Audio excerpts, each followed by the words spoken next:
And now for my next number, I'd like to return to the classic. Time. Hey guys, it's Alex. I know, it's crazy. Well, I didn't get as much vinyl as I thought I was going to get for Christmas. I still got a little bit.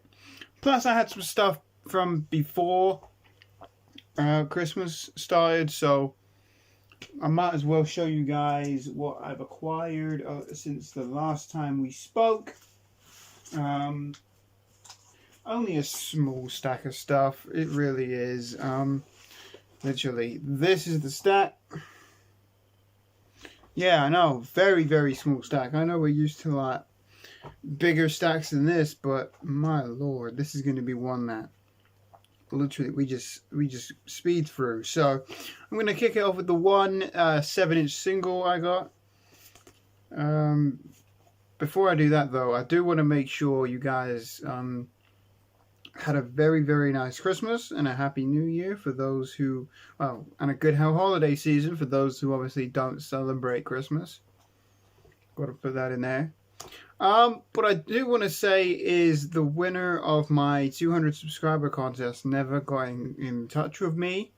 So I don't know whether to pick a new winner for the contest or just leave it as is. What do you guys think I should do? Let me know what you think down in the comment section, because even I'm confused just because the winner never got in touch with me. But yeah, anyway, we'll forget about that and we'll move on and we'll get on with the one 7-inch single I picked up, as I said we would, and that is Jackie Graham, Round and Around. This one's mostly for DJing with. I got it for the song Round and Around. It's backed with Victim of Emotion, which I don't really like that song, but Round and Around by Jackie Graham, a song that I've loved for a while now. Been meaning to get a copy of it on 12-inch, but I couldn't find the 12-inch, so I found the 7. I'll settle with that. I don't pick up too many 7s anymore, but that's one that I'm super stoked to grab, especially as it's probably one of the few songs from Jackie Graham that I actually really like. So there's that one. And while we're on the topic of singles, I do have the 12-inch for Ebony and Ivory. Now, it is backed with Rain Clouds and Ebony and Ivory, you know, without Stevie Wonder, but who wants that, right? We all know I'm a huge Stevie Wonder fanatic, so anything with Stevie Wonder's name, even anywhere near it, or anything Stevie Wonder related, whether he wrote it, it's a cover version, whether he features on it somewhere, I've got to have it. So this song was super. While I do have the album, it's nice to have the 12-inch. Because it's me, I Need Everything by Stevie Wonder. We all know this by now. Stanley Clarke, Journey to Love. Very, very nice jazz funk album. It has I didn't have any Stanley Clarke before. The reason I picked this one up is purely and simply because it has his dedication to John Coltrane on this one, which goes on to starts on side 1, ends on side 2. Very decent stuff. I didn't have any Stanley Clarke. He's one of those artists who doesn't really have a bad album, but again, you just don't see his better ones, or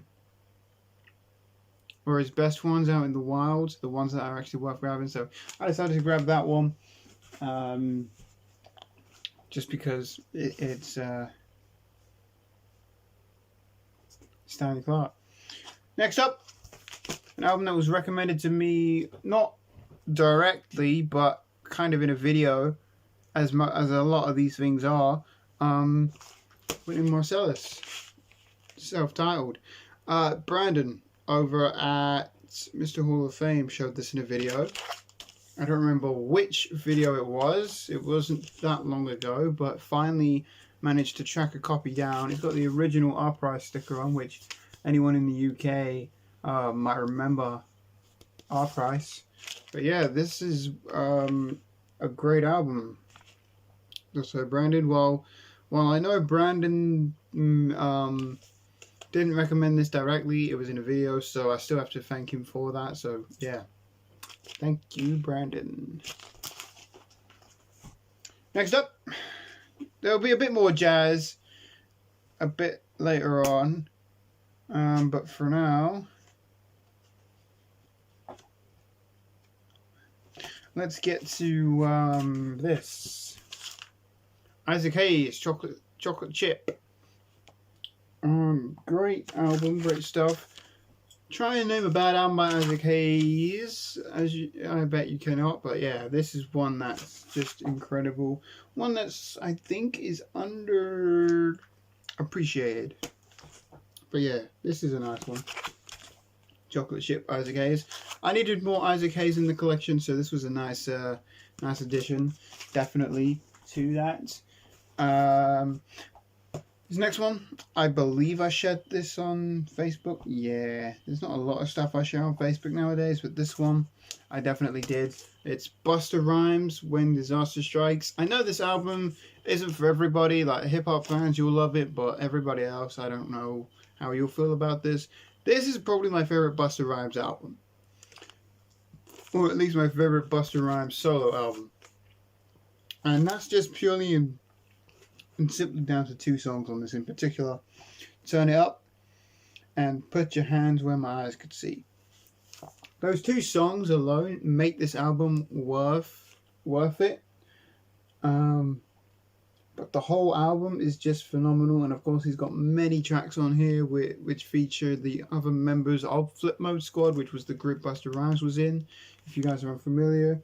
There's a track on here with Anthony Hamilton, who I love. I think he's a great vocalist. Just an incredible album from start to finish, so well worth picking this up, because my god, this is a great album and definitely worth tracking down for sure, because it's not an expensive album and it's good. It's just one you don't see out in the wild, so this is probably going to be like a Discogs purchase if you buy on Discogs, but yeah, it'll be worth it. That's the American pressing as well. The Isaac Hayes and the Stanley Clarke, they were all American pressings, which if you know my channel, you know I'm obsessed with American pressings. Don't ask me why. I like them more than Japanese pressings, but maybe that's because like I don't have that many Japanese pressings, so I can't really compare, but they're the ones I know, they're the ones I like. And on to closing off with these 2. These are the 2 that I did get for Christmas, like from gifts and things like that. Yeah, my boss at the record store gave me a copy of Fat Freddy's Drop, based on a true story. Great album, bit of New Zealand reggae, but they kind of venture into like dub, and they ventured into other areas of music as well. This is probably my favorite album from them, either this or the album Blackbird, but I didn't own a copy of this yet, and it's so nice to finally have one. I love the cover.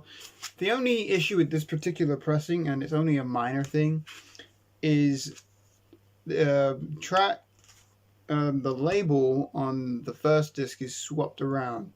So side 1 that it lists is actually side 2, and vice versa. So there you have it. And there is a mispress on the back with the track listing. Wandering Eye and Roadie, which are on this album, also should be further up on the track list. They should be in between Flashback and Dark Days, but on this pressing they're not.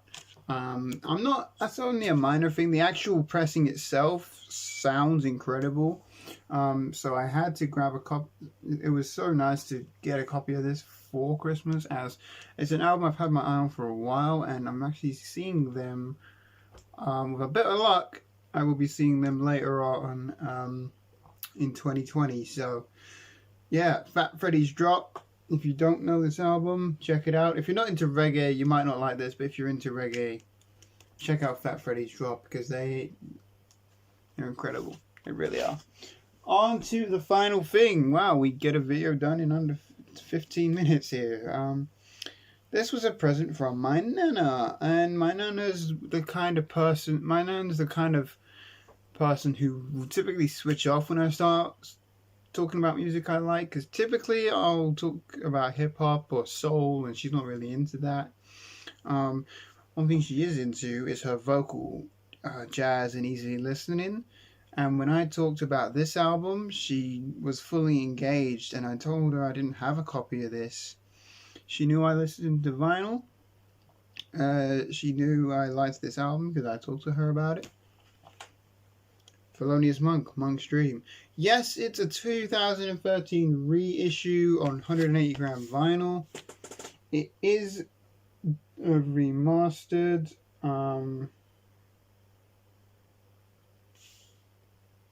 But it says one pressing limited edition, so I don't know. If anybody knows what one pressing means, then let me know. But this is a nice album. This is easily in my top 5 favorite jazz albums, and I did not have a copy of this, so it was nice to get one. Yeah, reissue, but I'm not holding out for an original because I love this album, but I don't like it enough to pay the money for a new one. And plus, this one in particular comes with the original version of Monk's Dream, which I don't know if that's on any other copies of the album, but I know it's on this one, so super stoked to have that. I don't really like the original as much as the one that's on here, but I love this album. So yeah, I had to hope that I could get a copy of this, and I did. So there you go, Monk's Dream. I loved it in the shrink because of this hype sticker. There's certain things I will leave in shrink wrap, particularly single albums. Gatefolds I don't leave in the shrink. I tend to take the shrink off of gatefolds. But yeah, this is a nice sounding repress. So super stoked to have that. There we go, a very short video for you guys. Hope you enjoyed this video. I hope you had a great holiday season. Happy New Year, and I will hopefully see you guys with my top 10 of the year before the year's up. But looking at my schedule for the rest of the year, I might not be able to get that video up until the end or the beginning of next year, but we'll see how things turn out, because there's still a couple albums I need to listen to. But with that said and done, I hope you guys enjoyed this video, and I will see you guys again very soon. Peace.